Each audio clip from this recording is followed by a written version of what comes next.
بسم الله الرحمن الرحيم. السلام عليكم ورحمة الله وبركاته. كسر هذا مركل عشر كيني وحان كان كدرينا مركان فاكتورين كان كدرينا انتي كلا دان رسميني راديكالسكي مركز وحنا وحيد دونا براين فاكتورايزيشن مركوان كساسن كود دونا لسن 8 كان ومركا عشر كده دوا هذا بيري الجبرها فاكتورين بان برانينا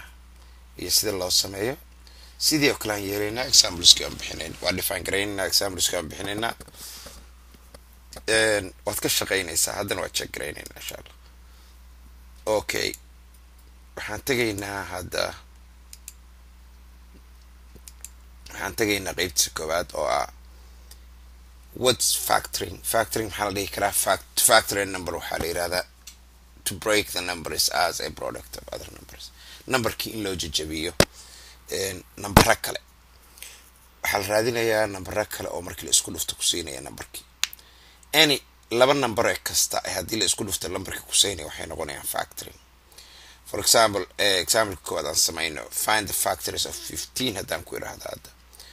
waxaan ognahay 15 wuxuu ka koobmaa mar 3 times 5 saddex shan lagu dhufto waa 15 waa naqaanaa taas marka 3 iyo 5 waa factor laakiin intaas kuma eka arintu 15 iyo 1 hadii la isku dhuftana ayaguna waa factor kale. So 15 iyo 1 markii la isku dhufto sidoo kale ayagana waa factor. Markaasi factorski waxay noqonayaan gidi waa inaad qortaa kana weer ba fiican inaad ka bilowdo saa u habaysnaad 1ka kooda saddexda shanta iyo 15 kuwaan oo dhan factor waxay u yihiin because 15 loo wada qaybin karaa 15 saddex waa loo qaybin karaa 15 shan waa loo qaybin karaa 15 hal waa loo qaybin karaa 15 waa loo qaybin karaa. Example labaad hadaan ku raaco list factors of 42 afartan iyo laba factors kooda war hadii lagu yiraahdo waa sahal sidii kala fiirinaysa anigu habkan yeelo aan israado ugu fiican yahay waxa weeyaan saadan nambaradu qaar kaaga hoos bixin waxaan ka bilaabaa tirada koowaad hal afartan iyo laba oo kale hal hadii loo qaybo waa isla afartan hal waa u qaybsantaa. Okay, labana waa u qaybsantaa waaya saddexna waa u qaybsantaa 6 iyo 7 waa u qaybsantaa intaas ay u qaybsantaa markii koowaad baan dhahaa afartan iyo laba ka timid afartan iyo laba lagu dhuftay times 1 ama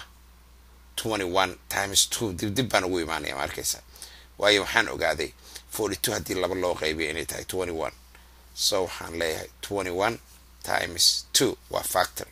factor kale waxaan ogaaday 14 times 3 inay tahay waayo 42 3 hadii loo qaybiyo 14 times 3 waa another factor toddoba lix lagu dhuftayna waa factor kale. Marka ugu dambeyn waan taxayaa gidigood kana weer baan ka bilaabayaa 1 2 3 6 7 14 21 and 42. All these numbers divide 42 evenly. afartan labada siman baa loogu qaybin karaa number lama rabo dhibca keena ama fraction keena numberadaas oo dhan they factor bihiin waa inay tirada si caadi ah u qaybiyaan waaya sideen arkaynaa waxaan rabaa tani waxay tiyaana ka shaqeynaynaa daay answers-koodi mid kale answers-kiisa waa sida 1 3 5 iyo 15 1 2 3 6 7 14 21 iyo 42 hadaynu marka aadno taa kale qaybta kale oo exercise-ka find the factors marka xoogaa baad joojisanaysaa videogaaga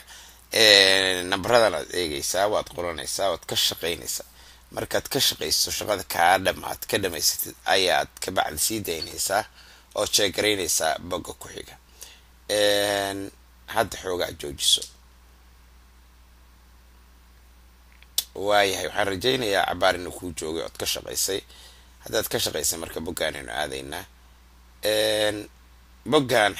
midda koowaad iyo labaad baan ka shaqeynaynaa kuwa kalena ansarkaan ku siinay tan koowaad 16kii dee 16 hadii hal lagu dhufto waa iska 16kii muxuu kaloo ka imaan karaa 8 laba lagu dhufto ka imaan karaa muxuu kaloo ka imaan karaa 4 lagu dhufto ka imaan karaa marka waa taxaynaa kaliya 1 2 4 8 16 48 kana 48 waxay ka imaan kartaa waa number xoogaa dheer 48 ka mar hal ku dhufo marna laba u qaybsamaayo laba u qaybiyo 24 lagu dhufto kali marna saddex u qaybsamaa saddex u qaybiyo 16 saddex lagu dhufto kali marna afar u qaybsataa afar u qaybiyo 12 lagu dhufto afar kali marna 8 u qaybiyo ama 6 ku dhufo ama 6 u qaybiyo 8 ku dhufo isku wada taxan numberadii oo dhan waxay noqonayaan kii ugu yar ka bilow 1 iyo 2 3 waa nagu jira 4 waa nagu jira 6 waa nagu jira 8 12 16 24 48 okay waay hadee markaasi nambarada dhiman answerskii waa kuwaas adigaa la rabaa inaad ka shaqaysid haddii aad khaladid ku noqo isweydii sababta anyway waad iisoo qori kartaa waa la soo xiriiri kartaa dhib male contact waa iga dhigan kartaa markaas haddaad wax su-aal oo dheeraada qabtid insha allah waa kaaga jawaabi doonaa laakiin casharadan waa iska fudayd kuwa dambaad malaha aad u baahanaysaa inaad wax soo weydiisid kuwan kan halkaana kugu ekeenaya wabillahi tawfiiq. Assalaamu calaykum waraxmatullaahi wabarakaatuh.